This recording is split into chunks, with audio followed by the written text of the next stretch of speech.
La cosmovisión es sucintamente la concepción que un grupo social tiene de su cosmos, es decir, de su entorno natural y social más inmediato.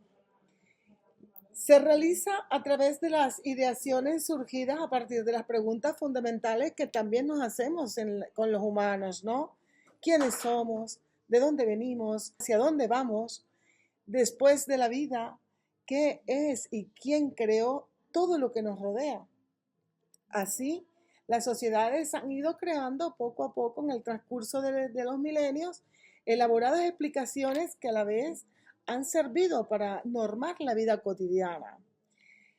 De la disposición de respuestas surgió la cosmovisión como representación estructurada que los pueblos tradicionales tienen y que combinan de manera coherente en nociones sobre el medio ambiente, sobre su hábitat, sobre el universo en que sitúa a la vida del mismo hombre.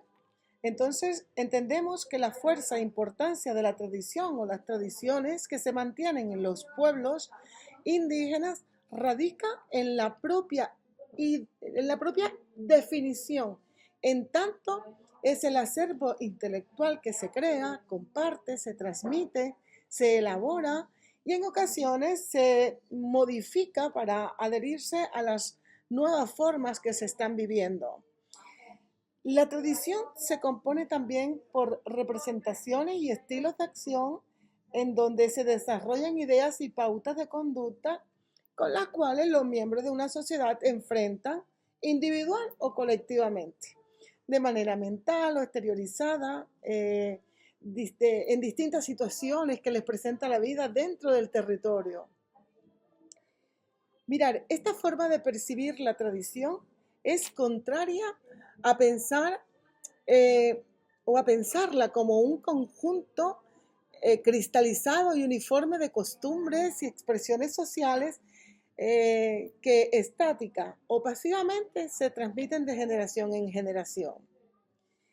Si desdoblamos el contenido de la vida del mundo o cosmovisión, como todo el mundo lo conoce, nosotros podemos explorar diversas dimensiones de la percepción cultural de la naturaleza y acceder al ámbito de la religión constituida por las creencias y la cosmogonía misma. Es decir, las concepciones del origen del mundo y el lugar que ocupa el hombre en ese universo. La cosmovisión significa o se significa en la manera de ser y pensar de los individuos que pertenecen a determinado pueblo y cultura. Estas formas representativas se materializan a través de una gran cantidad de eventos que suceden en el transcurso del ciclo vital del ser humano. Es decir, desde que se nace, se crece, hasta que se muere, y de la vida social misma de los pueblos. La cosmovisión es un elemento fundamental en la construcción de la vida cultural de las poblaciones indígenas. En este sentido, el sistema de creencias se encuentra inmerso en la dinámica del quehacer cultural, del quehacer histórico de cada pueblo. Las representaciones colectivas, a veces plásticas, se perciben, por ejemplo, a través de la escenificación de los mitos mediante los ritos, que son un continuo crear y recrear, ¿no? Así, las creencias, los valores, las normas, las imágenes y las fantasías vienen a ser el resultado de la quinta esencia de todos los actores sociales que intervienen en ella. La cosmovisión empieza a nacer en el territorio mismo. El territorio es el que nos marca a nosotros ese acervo que nosotros vamos a utilizar durante toda nuestra vida y nuestra existencia cuando permanecemos o estamos o convivimos en él, ¿no? Las imágenes no son solamente representaciones. Las imágenes también son un ideal social, una moral, es normativo.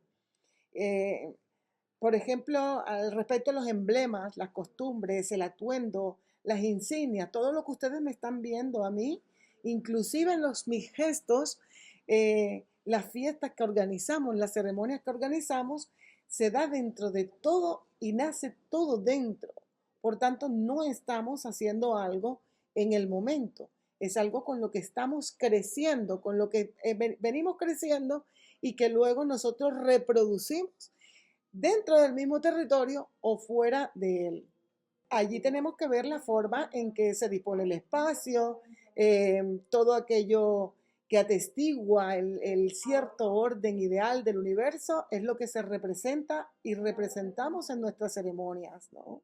La mentalidad asemeja un conjunto de formas particulares, colectivas, heredadas, creadas, aceptadas, incluso rechazadas, porque son reales, son ideales que impulsan a todos los grupos sociales a actuar y a concebir su mundo de una manera específica ante los fenómenos concretos de lo que es esa realidad que se vive, ¿no? Normalmente cada ámbito regional o lugar se singulariza por la presencia, en muchos casos, en muchos de estos pueblos, de las culturas indígenas, y en otros por contener población mestiza, por ejemplo, como es mi caso, el contener la población mestiza que está junto con la parte indígena, empezamos a compartir características similares, ¿no? Nos relacionamos y nos sincretizamos con esas creencias religiosas también.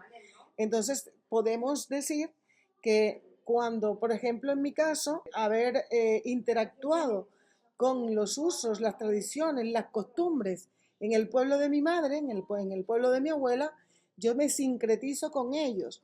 Por ejemplo, yo podía haber sido católica, pero al empezar a conocer la religión de la naturaleza, se convierte para mí en mi Dios principal. La naturaleza misma me da esa creencia, no porque deje de creer en uno, sino porque creemos que ese gran Dios con el que nosotros creemos también es el mismo Dios que regula las otras religiones desde una perspectiva diferente. No porque seamos más o seamos menos o no, no. Sencillamente, en mi caso, podía haber, cuando me declaro la ley indígena, yo he podido, por ejemplo, haber renunciado o sincretizado mis creencias de mi Virgen, ¿no? La Virgen del Carmen, la Virgen de mi familia, con Manesca o con la Pachamama. Pero para mí predominó el respetar esos usos tradicionales, esa ancestralidad que tenían en sus creencias basadas en la naturaleza.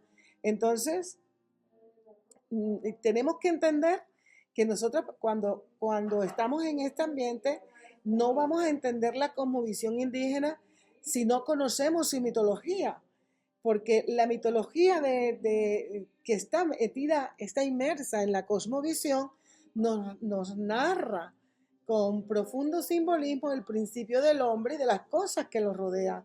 Y entonces eso es lo que sucede, por ejemplo, con las comunidades que son también mestizas. En mi caso, la tradición de transmitir la cultura de manera oral, de generación en generación, eh, para mí es muy importante, porque hay cosas que nosotras no podemos desvelar porque son misterios muy profundos, ¿no? Desvelar esos misterios que son propios del territorio, de la cultura, de las tradiciones de mi pueblo, en donde no tiene por qué ser revelado,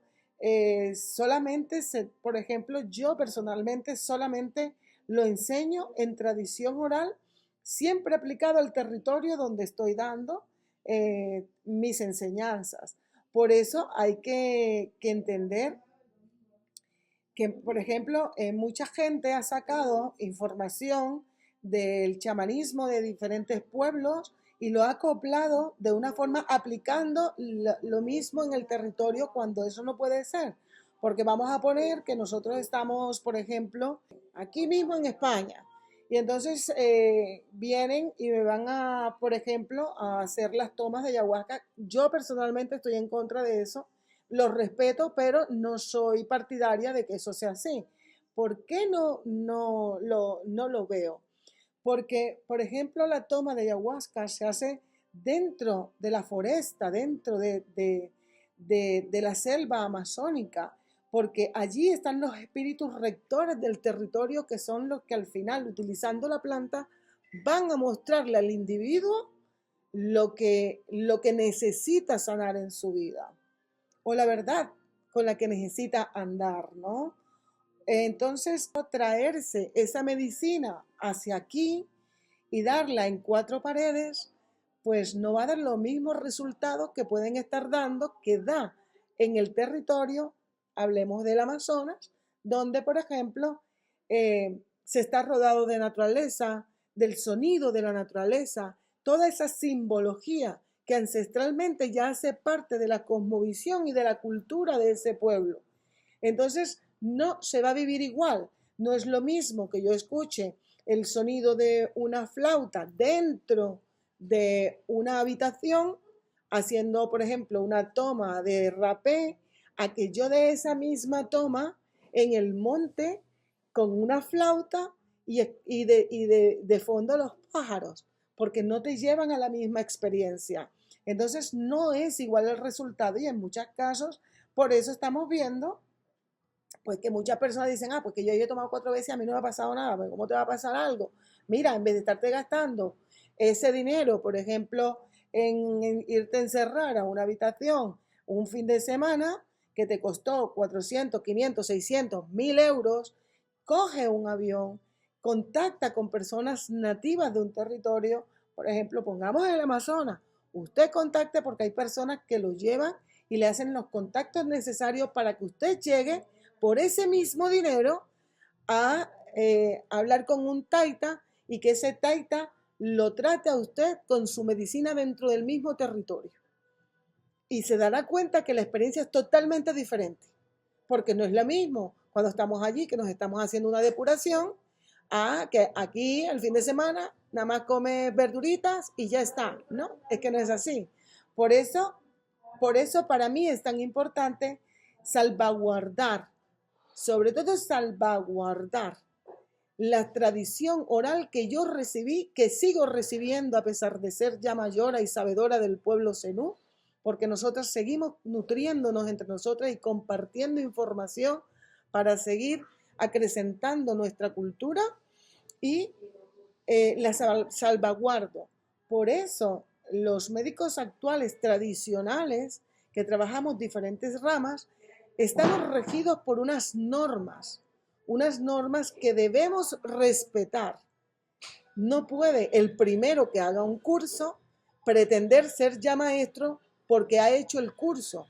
No, tienes que seguir aprendiendo y caminando y llegando a tu nivel para que tú puedas dar eso. No porque no, porque es que si no se pierde el sentido de lo que se está aprendiendo, tanto teórica como en transmisión oral. Pues por esto es lo que ha producido que la identidad de los pueblos no perezca. Y gracias a ello podemos conocer una serie de relatos que muestran el origen, una manera peculiar de concebir la vida y la muerte, de lo infraterrenal y lo supraterrenal. Así que por eso mismo nosotros salvaguardamos estas enseñanzas.